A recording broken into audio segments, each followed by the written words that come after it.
We are at the threshold of victory. It is a victory of all people in our second liberation war.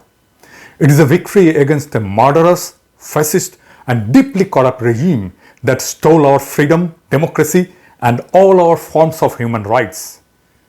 Through this victory, we'll gain back our independence and sovereignty, which this fascist regime, mass murderer Hasina, sacrificed at the feet of India just to remain in power and to continue to plunder this country.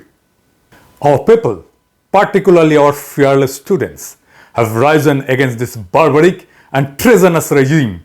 In an epic struggle, they have led us to this moment of victory. Next few hours and days will be critical to our future as a citizen and as a country. The armed forces, the military, are now called upon to play their sacred duty to facilitate the transition from tyranny to freedom and thereby safeguard our independence, sovereignty, and national dignity. It is for this very reason why our armed forces exist. As the Chief of Army Staff, General Walker, you are at the very epicenter of this decision to move and secure a peaceful transition. The hour is crucial and the clock is ticking. You must move fast.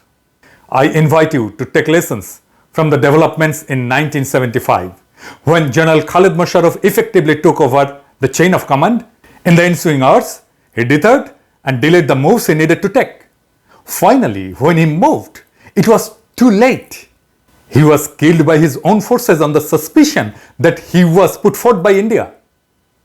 General Walker, we understand that you are in a precarious situation. The fascist, bloodthirsty, illegitimate Prime Minister is your relative, and she appointed you to this position. This might make you hesitant, even reluctant to make the ultimate move to unseat her. But as a seasoned general, you must also understand that this current student people movement, the mass upsurge, will not end before her downfall.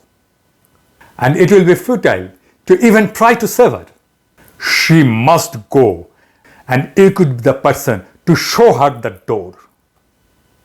She must leave, no matter what you do. There is a widespread anger and frustration within the army for the anti-people role that some of your officers have played during the ongoing movement. The entire army institution lost some of its prestige and credibility of our people. If you don't act, there will be many in the army who will not sit idle and suffer in silence. The departure of the Hasina regime and its monstrous head can be peacefully done if you decide to move fast. And any delay will cost more lives and cause more harm to our economy and society. A continued uncertainty will allow our enemies to fish in the troubled water. Therefore, I ask you to make the right move. Please go ahead and get her out of power. Facilitate the much needed transition. Play your role in history. Our people will be completely with you. The regime is dead. The choice is now yours to bury it.